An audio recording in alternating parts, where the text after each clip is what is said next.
मुखिया जी चुनाव के मैदान में। आज के स्पेशल रिपोर्ट में झंझारपुर प्रखंड के परसा पंचायत की रिपोर्ट।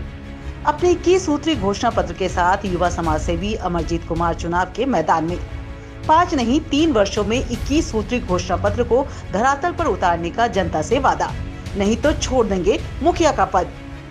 आइए जानते हैं क्या है 21 सूत्रीय घोषणा पत्र। जब नौकरी न लगे जवानी में, कूद पड़ो गांव की प्रधानी में। नमस्कार, मेरा नाम अर्जुन है। आप देख रहे हैं चौथा स्तंभ डिजिटल न्यूज। चौथा स्तंभ डिजिटल न्यूज के विशेष कार्यक्रम मुखिया जी चुनाव के मैदान में।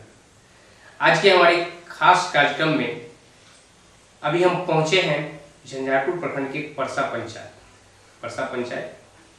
परसा सूर्य मंदिर, ऐतिहासिक मंदिर, विश्व प्रसिद्ध मंदिर, पर्यटन विभाग के अधीन यह स्थल है। परसा धाम के नाम से विख्यात है। कभी हम इस पर विस्तार से आगे चर्चा करेंगे। अभी तो हम निकले हैं चुनावी यात्रा पर और हमारे साथ बातचीत के लिए परसा पंचायत से युवा मुखिया प्रत्याशी अमरजीत कुमार। आइए हम इनसे मिलते हैं, इनसे बात करते हैं इनके चुनावी एजेंडे पर, चुनावी मुद्दे पर, खासकर इनका जो एक 21 सूत्री संकल्प पत्र है। ये पहले शायद प्रत्याशी है कि एक संकल्प पत्र के साथ, शपथ पत्र के साथ जनता से सिर्फ 3 साल, पंचायत में प्रतिनिधि का चुनाव 5 साल के लिए होता है और ये पहला प्रत्याशी है जो जनता से केवल 3 साल मांग रहे हैं। 5 साल का तो एक समय है, टर्न ओवर है पंचायत चुनाव के लिए, पंचायत सरकार के लिए, लेकिन ये जनता से सिर्फ 3 साल मांग रहे हैं कि अगर हमने आपका संकल्प, आपके साथ जो हमारा संकल्प है, अगर पूरा नहीं हुआ तो हम 3 साल में ही अपने पद से त्याग पत्र दे देंगे। संकल्प पत्र के साथ चुनाव के मैदान में आए हैं अमरजीत जी, आपका हमारे खास कार्यक्रम मुखिया जी चुनाव के मैदान में बहुत बहुत स्वागत है। अर्जुन जी नमस्कार। सबसे पहले हम चौथा स्तंभ डिजिटल न्यूज के जितने भी दर्शक हैं और सब्सक्राइबर हैं सबको नमस्कार करते हैं, धन्यवाद देते हैं। और अर्जुन जी, हम संकल्प पत्र के साथ पंचायत में उतरे हैं क्योंकि जो 20 साल की पुरानी पंचायत, जो पुराने मुखिया जी सब रहे हैं उनमें और मुझ में क्या अंतर है, तो मेरे हिसाब से 5 साल तो बहुत ज़्यादा है, मुझे बस 3 साल चाहिए। और मैं जो पुराने 20 साल है उसको बस 3 साल से टक्कर देने के लिए तैयार हूँ। और एफिडेविट के साथ मैं नॉमिनेशन दिया हूँ और पूरे पंचायत में मेरे संकल्प पत्र के साथ मैं अपना एफिडेविट बंटवाने जा रहा हूँ कि जो भी मेरे ग्रामीण हैं, मेरे पंचायत के वासी हैं, जनता हैं, उनसे मैं अपील करता हूं कि आप मेरे संकल्प पत्र को ऊपर से नीचे तक एक बार जरूर पढ़ें और एफिडेविट उसमें संलग्न रहेगा। आप एफिडेविट को संभाल करके अपने घर में रखें। अगर मैं 3 साल में काम ये अपना संकल्प नहीं पूरा करके दूंगा तो आप मेरे पद का त्याग मांग सकते हैं बाकायदा कोर्ट में जा करके। और इतना तो जरूर है कि आपको मांगना नहीं पड़ेगा, अगर मैं नहीं करके दूंगा तो मैं खुद अपने पद से त्याग दे दूंगा। अगर 3 साल में काम आप अपना संकल्प पूरा नहीं किए तो जनता आपको जबरन उठा के पद से हटा सकते हैं, ऐसा आपने प्रबंध कर दिया है। जी। हर घर तक अपने अपना शपथ पत्र पहुंचा दिया है। जी। अभी पहुंचाया नहीं है, जाने वाला है। हम जब मैदान में जाएंगे, घर घर तक जाएंगे तो सबको संकल्प पत्र के साथ मेरा शपथ पत्र भी मिलता जाएगा और दोनों संलग्न होगा, साथ में ही जाएगा। आपके संकल्प पत्र में एक सूत्री जो आपका संकल्प पत्र है उसमें पंचायत की जो समस्या है, जो विकास के मुद्दे हैं आपके, उसको समाहित किया गया है। जी।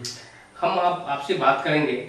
आपका संकल्प पत्र तो हम आपके जनता तक पहुंचाने का प्रयास करेंगे, हम उसको बेहतरीन ढंग से जनता तक पहुंचाएंगे और हमारे जो दर्शक हैं उनको भी हम बताना चाहेंगे आपका संकल्प पत्र क्या है। अब हम बात करेंगे आपसे पंचायत की रिपोर्ट कार्ड पर। जो वर्तमान मुखिया है यहाँ के 5 साल का जो कार्यकाल रहा है, उनका कार्यकाल कैसा रहा, आप इसको किस रूप में देख रहे हैं? सर, माननीय मुखिया जी गंगाराम साहू 10 साल से मुखिया रहे हैं और आप पंचायत का हाल देख सकते हैं। जब 2019 में मुझे पता लगा पेपर के मार्फत से, न्यूज़पेपर के मार्फत से कि परसा पंचायत को ODF घोषित BDO साहब और मुखिया जी मिलकर कर दिए हैं, तो उस पर हम 3 जनवरी 2019 को फिर हम धरना दिए परसा सूर्य मंदिर पे और ओडीएफ को वीडियो साहब आप ही लोग के चैनल वाले और जितने भी न्यूज़ रिपोर्टर हैं उनके मदद से फिर हम ओडीएफ को कैंसिल करवाए। और ओडीएफ कैंसिल होने के बाद लगभग 600 से 650 परिवार को दोबारा से फिर जब पहले बार में नहीं मिला था तो फिर उनको शौचालय दिलवाने का काम किया गया परसा पंचायत में। जो भी अब तक का जो काम कर रहा है उसको पहले प्रयास किया गया कि उसको पेपर पे नहीं कर दिया जाए, बाद में जब आप यहाँ की जनता को आपने जागरूक किया, आवाज उठाई, तो फिर वो धरातल पर काम होना शुरू हुआ। जी बिल्कुल। हम आते हैं पंचायत में, एक सरकार की योजना है 7 निश्चय। 7 निश्चय के तहत ही पंचायत में विकास के सारे काम किए जाते हैं। एक सरकार का मिशन है कि 7 निश्चय मतलब पंचायत को विकसित करना। जी। हम बात करेंगे उसमें सबसे पहले मुख्यमंत्री नीतीश कुमार का सबसे महत्वपूर्ण योजना है नल जल। जी। नल जल योजना आपके पंचायत में क्या स्थिति है? नल जल योजना के बारे में मैं क्या बोलूँ। अब नल जल योजना तो पूर्णतः भ्रष्टाचार के भेंट चढ़ गया है। आप परसा पंचायत में देख सकते हैं एक भी वार्ड में नल से पानी नहीं टपका है। जहां तक मैं देख रहा हूं कि अभी तक कहीं जगह तो फिटिंग का भी काम कंप्लीट नहीं किया गया है। अगर आप चुनाव के मैदान में अब तो आ गए हैं, जनता ने आपको समर्थन दिया, आप पद पे आ गए, तो इसे कैसे पूरा करेंगे? इसके लिए आपके पास क्या योजना है? सबसे पहले हम डीएम साहब के पास जा करके, ना हो वहां से तो मुख्यमंत्री साहब के पास जा करके सबसे पहले जो स्वच्छ जल है उन पर काम किया जाएगा। और रिफाइनरी वाटर का हम प्रोजेक्ट जो पंचायत में लगा हुआ है या जो क्लियर अभी तक नहीं हुआ उनको क्लियर करा करके स्वच्छ जल हम पूरे घर घर तक पहुंचाने का संकल्प है। बात करेंगे गली नली की। 7 निश्चय योजना के द्वारा गली नली है, दूसरी योजना है, महत्वपूर्ण योजना है 7 निश्चय की।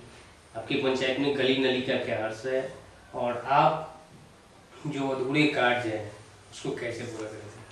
सर, गली नली का बात क्या बोलूँ। आप शायद मेरे घर पे आए होंगे, कुछ पीछे रास्ते पे जो कि वार्ड नंबर 7 है वहाँ से कुछ ही दूर पे मुखिया जी का घर है और वहाँ पर देखे होंगे कि आप रोड पे अभी भी पानी लगा हुआ है। तो पूर्णतः इनका जो 10 साल है वो विफल है। और मैं क्या बोलूँ, मैं कुछ नहीं कह सकता हूँ। आप जाकर के पंचायत घूम लीजिए और पंचायत का हाल देख सकते हैं।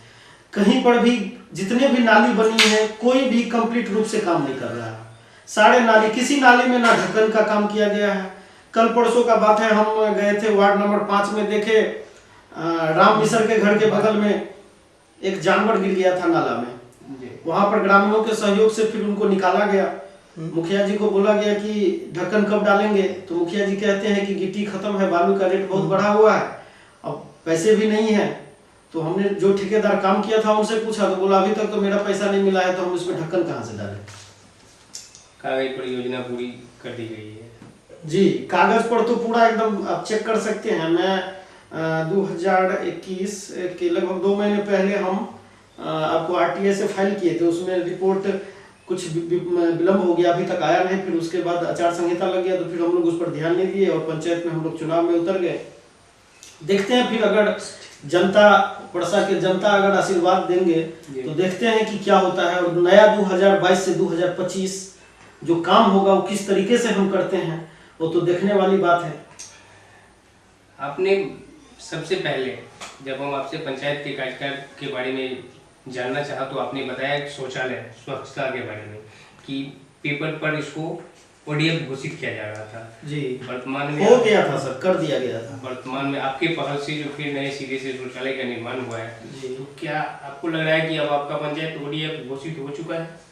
सर अभी भी हम देख रहे हैं लगभग अभी भी 125 परिवार ऐसे हैं जहां पर अभी भी शौचालय का दिक्कत है। और हम लोग जागरूकता अभियान चला करके जितने भी युवा हैं, हम परसा पंचायत के जितने भी युवा हैं उनको धन्यवाद देते हैं कि वो लोग मेरे कंधे से कंधे मिला करके चलते हैं। और जितने भी परिवार है सबको हम लोग प्रोत्साहित करते हैं कि शौचालय बनाइए। मेरा सबसे पहला मुद्दा था, जितने भी युवा हैं हम देखते थे उनके हाथ में 15,000 20,000 का स्मार्टफोन लेकर के घूमते थे, लेकिन उनके घर में शौचालय नहीं था। हम लोग युवा को जागरूक किए और वही युवा के बदौलत आज परसा पंचायत समथिंग 90% से ऊपर शौचालय कंप्लीट हुआ। पंचायत सरकार के द्वारा तो कतई संभव नहीं था, लेकिन युवाओं के प्रयास से संभव हो पाया है। किसी भी क्षेत्र का विकास बिना शिक्षा के संभव नहीं है। आप युवा हैं, शिक्षित हैं और आपके साथ युवा है। जी, शिक्षा का पंचायत में विकास कैसे हो? शिक्षा से ही क्षेत्र का विकास संभव है। शिक्षा को लेकर आपके पास क्या योजना है? आपके पंचायत में शिक्षा की जो प्राथमिक व्यवस्था है, बुनियादी ढांचा है, उसे आप बेहतर बनाने के लिए आपके पास क्या योजना है? आपने शिक्षा को अपने संकल्प पत्र में भी लाया है। सर, अगर हम जीतते हैं तो जितने भी मैट्रिक से ऊपर की जो भी मेरे पंचायत के बेटी हैं, उनको अगर पढ़ाई में दिक्कत हो तो हम अपने निजी फंड से उनके पढ़ाई के लिए व्यवस्था करवाएंगे और उच्च शिक्षा का जो है उनका सपना वो पूरा करेंगे। आपके पंचायत में +2 विद्यालय है? नहीं सर, अभी तक तो नहीं है। शायद यह पहला सरकार की एक योजना है सभी पंचायतों में +2 विद्यालय, उच्च विद्यालय, ताकि गांव की जो खास करके छात्राएं उसे दूर नहीं जाना पड़े। आपकी पंचायत में नहीं है? जी नहीं। इसके लिए सर? इसके लिए हम कोशिश कर रहे हैं, अगर जीतते हैं तो जमीन शिनाख्त करेंगे, जो कि आम जमीन होगा उनको शिनाख्त करके हम शिक्षा विभाग को दे करके कोशिश करेंगे। कोशिश क्या, पूरा 100% मेरा वादा है कि हम यहाँ पर +2 विद्यालय का निर्माण करवाएंगे। जो प्राथमिक विद्यालय है आपके पंचायत में, आपके पंचायत की आबादी कितनी है और विद्यालय उस अनुपात में पूरा है या कहीं कम है? सर, 5 नंबर वार्ड में एक विद्यालय कागज पर तो चल रहा है, लेकिन अभी तक वहां पर भवन का निर्माण, जमीन पब्लिक के द्वारा, जनता के द्वारा जमीन दे दिया गया है, जो कि घराड़ी टोला है, वार्ड नंबर 5 में पड़ता है। वहां पर जनता के द्वारा जमीन देने के बाद भी अभी तक शिक्षा विभाग के द्वारा वहां पर भवन का निर्माण नहीं किया गया। वो भी हम अपने मुख्य मुद्दा में रखे हैं। अगर जीतते हैं तो कोशिश किया, 100% संकल्प है कि उसको हम पूरा करके, और जहां से हो, जैसे हो, शिक्षा विभाग से हो, मुख्यमंत्री के पास जाना पड़े, उसको हम क्लियर करवा करके भवन निर्माण करवाएंगे। जो तक के प्रतिनिधि रहे, उनका जो शिक्षा के प्रति रहा है कार्यकाल, वो किस स्तर का रहा है और आप शिक्षा की बेहतरी के लिए आपके पास क्या योजना है? सर, जो मुखिया जी अभी तक रहे हैं उनके बारे में तो मैं नहीं कह सकता हूँ। आप प्राथमिक विद्यालय हो, मिडिल स्कूल हो, विद्यालय का संचालन उनके कार्यकाल में ठीक ठाक रहा है या घिसी पिटी व्यवस्था थी? बिल्कुल घिसी पिटी व्यवस्था है ना। विद्यालय पे मास्टर साहब सब तो लगभग अपने टाइम पे आ जाते हैं, लेकिन बच्चों का कहीं अता पता नहीं रहता है और ना मुखिया जी उन पर ध्यान देते हैं। हम जो हैं इस बार जो अपने 9 नंबर में जो मेरा संकल्प है उसके 9 नंबर में हम दिए हैं कि सबसे पहले शिक्षा में सुधार के लिए हम यहाँ पर पंचायत में एक पुस्तकालय का निर्माण करेंगे और पुस्तकालय के निर्माण के साथ पंचायत के जितने भी बच्चे हैं और इस पंचायत में जो भी स्कूल है उसमें एक भी बच्चा बिना ड्रेस का स्कूल नहीं जाएगा। इसको हम अपने संकल्प पत्र में शामिल किए हैं। बच्चे अपडेट रहे, समय पर विद्यालय जाए और शिक्षक समय पर विद्यालय आए। बच्चे के लिए जो सरकार की योजना है शिक्षा को लेकर सभी बच्चों तक पहुंचे, ताकि बच्चे शिक्षा के प्रति जागरूक हो, प्रेरित हो, गार्जियन को भी जागरूक किया जाएगा। हम बात करेंगे स्वास्थ्य की। आपका जो यह पंचायत है प्रखंड मुख्यालय से काफ़ी दूर है। प्राथमिक स्वास्थ्य की जो व्यवस्था है पंचायत में, आपके पंचायत में किस तरह की है? सर, प्राथमिक स्वास्थ्य उपकेंद्र जो परसा मंदिर, सूर्य मंदिर पे स्थित है या नहीं है, उनका तो अभी तक कोई जानकारी नहीं है। ना कभी उस पे ANM आते हैं, ना डॉक्टर साहब आते हैं, ना कोई दवाई है, ना कुछ भी नहीं है। हम संकल्प लिए हैं, अगर हम जीतते हैं तो सबसे पहले प्राथमिक उप स्वास्थ्य केंद्र का निर्माण करवाएंगे और 24 घंटे एम्बुलेंस के साथ यहाँ पे डॉक्टर का व्यवस्था करवाएंगे। पंचायत में स्वास्थ्य व्यवस्था चरमराई है जी। पहले आपका पंचायत प्राथमिक स्वास्थ्य केंद्र गोवड़िया से जुड़ा हुआ था जी। हाल के कुछ वर्षों में, 10 वर्षों में यह पुनः झंझारपुर से जुड़ा है। निश्चित तौर पर यहाँ प्राथमिक जो स्वास्थ्य की व्यवस्था है वो चरमराई हुई है, उसको ठीक करना आपकी प्राथमिकता में शामिल है। जी। हम पंचायत की विकास, आपके पंचायत की विकास की अगर बात करें तो यहाँ ढेर सारी संभावनाएं हैं, ढेर सारी संभावनाएं। आपकी पंचायत में ऐतिहासिक परसा सूर्य मंदिर जी, विश्व प्रसिद्ध मंदिर है। अगर आपका यह मंदिर, यह स्थल परसा धाम विकसित हो जाए पर्यटन स्थल के रूप में, उसे तो पर्यटन विभाग के द्वारा इसे चयनित कर लिया गया है, तो हमें लगता है कि आपका पंचायत बहुत आगे जा सकता है। इसके लिए आपके पास क्या योजना है? सर, पर्यटक विभाग के द्वारा परसा सूर्य मंदिर को पर्यटक स्थल घोषित लगभग 5-6 साल पहले कर दिया गया है जी। और आप सूर्य मंदिर पर जाके देख सकते हैं। अभी तक कोई व्यवस्था, कुछ भी बेनिफिट ना पंचायत वासी को मिला है, ना मंदिर को मिला है। तो हम अगर जीतते हैं तो मेरा संकल्प है कि सूर्य मंदिर को बिहार के धरती पर नंबर 1 पर लाएंगे, और जितना हो यहाँ पर अधिक से अधिक उद्योग का व्यवस्था, मान लीजिए कुटीर उद्योग जो भी होंगे, मंदिर के सजावट के कार्य होंगे। पहले तो एक पर्यटन स्थल के लिए जरूरी है आधारभूत संरचना, जी। पर्यटक का पहुंच सुलभ हो, यहाँ उनके ठहरने की व्यवस्था हो, तो ये सब आधारभूत संरचना है एक पर्यटन स्थल को विकसित बनाने के लिए। तो पहले तो उस पर क्या काम किया जाना जरूरी है? सर, सबसे पहले यहाँ पर एक धर्मशाला है पहले से, जो पूर्णतः काम नहीं कर रहे हैं। पहले धर्मशाला का निर्माण करवाएंगे, और यहाँ पर जो यात्री होंगे, जो यहाँ पे दर्शनार्थी होंगे, उनके ठहरने के लिए सबसे पहले धर्मशाला का व्यवस्था, जो कि पूर्ण शौचालय और नहाने युक्त सब कुछ व्यवस्था होना चाहिए, वो अभी तक है नहीं, उनका व्यवस्था करवाएंगे। और यहाँ पर अगर सही तरीके से अगर क्या कहते हैं पर्यटक स्थल अगर हो जाए, तो लगभग पंचायत के जो भी युवा हैं वो बेरोजगार नहीं रहेंगे। और सबसे पहले अपने पंचायत को आत्मनिर्भर बनाने में यह एक बहुत बड़ा योगदान होगा, बहुत बड़ा योगदान होगा। जो धार्मिक स्थल है, जो टूरिज्म पॉइंट है, इनको अगर बेहतर करते हैं तो यहाँ पे बहुत सारे युवाओं का यहाँ पे रोजगार मिलेगा, और उनको कमाने के लिए दूर दराज शहर नहीं जाना पड़ेगा। आर्थिक रूप से परसा पंचायत आत्मनिर्भर बन सकता है। जी बिल्कुल, आर्थिक रूप से आत्मनिर्भर बनाएंगे इस पंचायत को। हम आपसे बात करेंगे सामाजिक सुरक्षा। ये तो सरकार की योजना है, सीधे लाभार्थी को देना है, लेकिन पंचायत सरकार की एक बड़ी भूमिका होती है। आपके पंचायत में जो विकलांग, विधवा, असहाय, गरीब हैं, उनको ये सरकार की योजना का लाभ दिया जाना है। क्या आपको लगता है कि आपकी पंचायत में सामाजिक सुरक्षा की जो सरकार की स्कीम है वह सही से क्रियान्वित हो रही है, या इसी लेकर आपके पास क्या योजना है? सर, सामाजिक सुरक्षा का बात रहा तो यहाँ पर जो चौकीदार साहब स्थित हैं वो भी सही से काम नहीं करते हैं जी।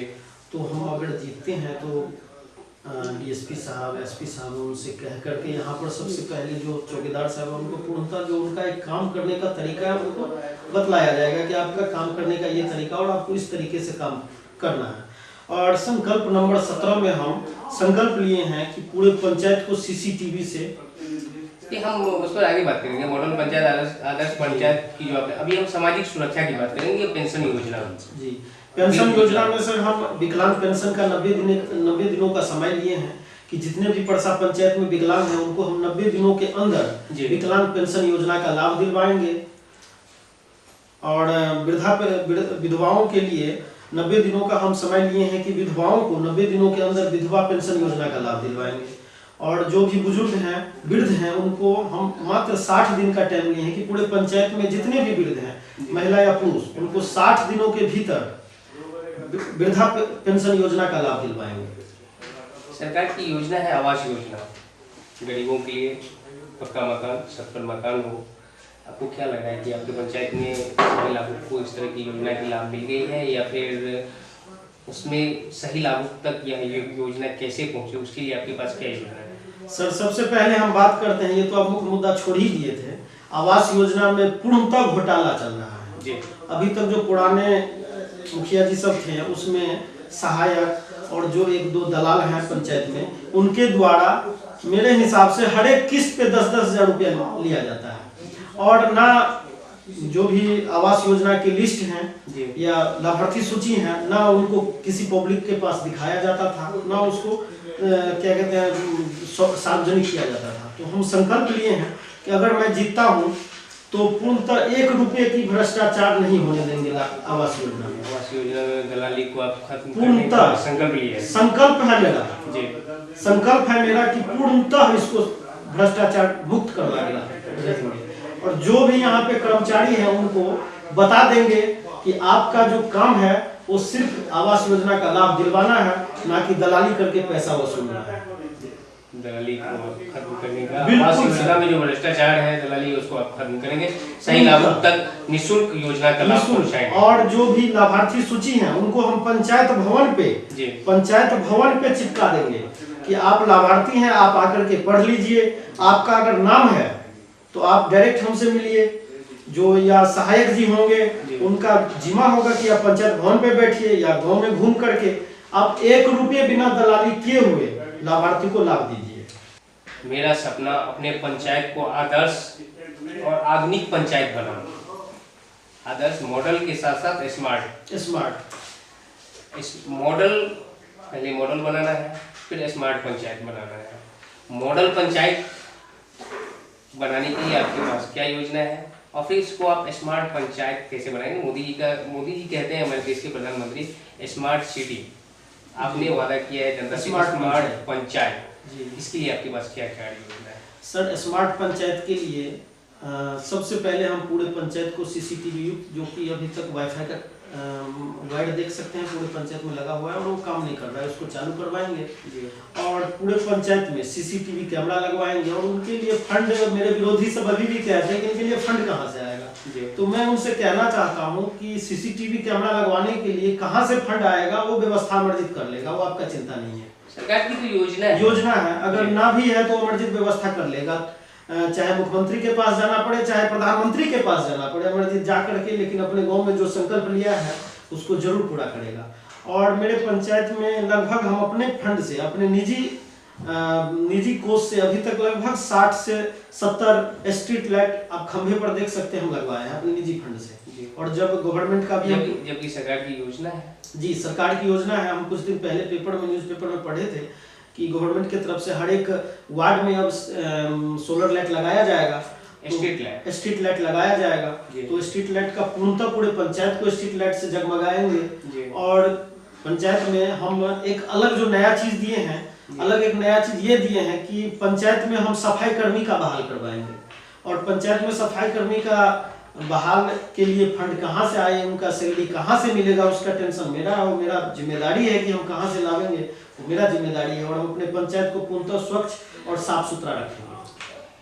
किसी भी सिस्टम को चलाने के लिए एक कार्यालय की आवश्यकता होती है। सबसे पहले हम आपसे जानना चाहेंगे कि आपके पंचायत में पंचायत सरकार भवन, जो सरकार का मॉडल पंचायत भवन है, बनना है, वो आपकी पंचायत में है या नहीं? सर, मॉडल पंचायत भवन के लिए कुछ दिन पहले हम सुने थे कि पंचायत में 46 लाख कुछ हजार का फंड आया था, लेकिन मुखिया जी के द्वारा नहीं हो पाया और नहीं करवा पाए निर्माण। और हम अपने संकल्प में लिखे हैं कि अगर फंड मिलता है या नहीं भी मिलता है तो गवर्नमेंट से हम आग्रह करेंगे, जो भी मुख्यमंत्री जी उनसे आग्रह करेंगे कि मुझे फंड दिया जाए और हम आधुनिक पंचायत सरकार पंचायत भवन का निर्माण यहाँ पे करेंगे। और अपने पंचायत के जो भी जनता है उनको दलाल का चक्कर और प्रखंड का चक्कर नहीं लगाना पड़ेगा, ये मेरा संकल्प है। सरकार की जो भी योजनाएं हैं सभी, जो आपका मॉडल पंचायत भवन बनेगा उसमें लाभार्थी को मिल जाए। लोगों को यहाँ से 20 किलोमीटर, तकरीबन 20 किलोमीटर दूर है प्रखंड, वहां तक नहीं जाना पड़ेगा। अब युवा है जी, चुनाव के मैदान में आप 21 सूत्री संकल्प पत्र के साथ आए हैं जी। युवाओं के लिए आपकी योजना में, संकल्प पत्र में क्या सब बातें शामिल है? युवाओं के लिए आपके पास क्या योजना है? कौन सा ऐसा कार्यक्रम लाएंगे कि युवा आपका इस पंचायत में बेहतर बन सके? सर, सबसे पहले हम देखते थे कुछ दिन पहले तक कि युवा, अपने पंचायत के युवा दौड़ने के लिए हाईवे पर जाते थे और मुझे आशंका होते रहता था कि कहीं दुर्घटना ना हो जाए। तो हम इसके लिए सब संकल्प अपने संकल्प में लिए हैं। मेरा 18वां संकल्प है कि अपने पंचायत में एक व्यायामशाला का निर्माण करेंगे और व्यायामशाला यानी जिम का निर्माण करेंगे, जिससे पंचायत के युवा फिट एवं तंदुरुस्त होकर अपने आगे का जिंदगी का सफर तय करेगा। सरकार की एक योजना है पंचायत में खेल का मैदान जी, उसके लिए विशेष तौर पर तैयारी आपने अभी से शुरू कर दिया है? सर, खेल के मैदान के लिए जमीन का जरूरत पड़ता है और हम देखते हैं जीतने के बाद अगर जमीन यहाँ पे उपलब्ध हो, जो कि गवर्नमेंट के जमीन होंगे, आम जमीन होंगे, अगर उपलब्ध होता है तो हम जरूर खेल मैदान का निर्माण करवाएंगे। और हम अपने संकल्प 20 में लिए हैं पंचायत के सभी बच्चों के लिए क्लास, सांस्कृतिक, खेल कूद एवं प्रशिक्षण केंद्र का निर्माण करेंगे। जी, हम अपने संकल्प में लिए हैं कि कला, सांस्कृतिक, खेलकूद प्रशिक्षण केंद्र का निर्माण करेंगे और यहाँ के बच्चों को प्रशिक्षित करके उनको आगे यहाँ से उठ करके जिला में और जिला से उठ करके राज्य में वो अपना बेहतर प्रदर्शन दिखा सके और परसा का नाम रोशन करे, इसके लिए हम संकल्पित हैं। आपकी पंचायत की जो वोटर है, मतदाता जो आपके हैं, वो अब आधी आबादी नहीं, आधी से भी अधिक है महिलाएं। अब चूंकि युवा है, युवाओं से महिलाओं की उम्मीदें कुछ ज़्यादा होती है, अपेक्षाएं कुछ ज़्यादा होती है। महिलाओं के लिए आपके पास क्या योजना है? सर, स्किल इंडिया जो कि कौशल भारत भारत सरकार का एक योजना है, इनके अंतर्गत पंचायत के जो भी महिलाएं हैं उनके लिए सिलाई, कटाई, ब्यूटी पार्लर इत्यादि का हम यहाँ पर प्रशिक्षण केंद्र लगाएंगे और उनको प्रशिक्षित करके आत्मनिर्भर बनाएंगे महिलाओं की? जी बिल्कुल, महिलाओं की महिला सशक्तिकरण। जी, महिला सशक्तिकरण के लिए उनको संगठित किया जाएगा एवं ट्रेनिंग दे करके उनके लिए लोन का व्यवस्था कहाँ से हो, हम लोन का भी व्यवस्था करवाएंगे, स्वरोजगार से जुड़ने जी, और उनको रोजगार से जोड़ा जाएगा और वो खुद आत्मनिर्भर हो, इसके लिए उनको प्रोत्साहित किया जाएगा। पंचायत चुनाव के लिए आपका जो संकल्प पत्र है, जिसमें आपने 5 साल नहीं 3 साल का जिक्र किया है जी, उस पर भी हमने आपसे योजना को पूरा करने के लिए आपकी जो विशेष कार्य योजना है उस पर बात की। पंचायत में अभी आपके पास, अभी चूंकि आप पंचायत में क्षेत्र में जा रहे हैं, जनता से संपर्क कर रहे हैं, प्रमुख समस्या क्या है जिसको आप अगर पंचायत चुनाव जीत के आते हैं तो पहले प्राथमिकता के आधार पर आप उसे पूरा करेंगे? अभी वर्तमान समस्या आपकी पंचायत में सबसे बड़ी है? सर, अभी तक सबसे बड़ी समस्या में 2 जगह हम देख रहे हैं कि वहाँ पे पीसीसी का ढलाई हो गया है लेकिन फिर भी रोड पे पानी लगा हुआ है। तो हम सबसे पहले कोशिश करेंगे कि पूरे पंचायत को साफ सुथरा करवाएंगे। साफ सुथरा करने के बाद जहाँ पर जल जमाव की समस्या है वहाँ पर सौख्ता का निर्माण करवा करके हो या नाली का निर्माण करवा करके हो, वहाँ पर सबसे पहले जल जमाव की समस्या को दूर करवाएं ताकि आगे जो बरसात का समय आने वाला है उससे पहले जल जमाव की समस्या का निदान हो। जी जी बिल्कुल। हमारे माध्यम से जनता से आप क्या अपील करना चाहते हैं, जनता को क्या आश्वासन देना चाहते हैं? सर, हम अपने जितने भी मेरे जनता जनार्दन है उनसे आग्रह करते हैं कि एक बार नेता पर तो बहुत भरोसा किए, एक बार बेटा पर भरोसा करके देख लीजिए। 3 साल में अगर कायाकल्प नहीं कर दिए पंचायत का तो अगले बार वोट मांगने नहीं आएंगे। सर, बातचीत के लिए बहुत बहुत धन्यवाद। जी धन्यवाद।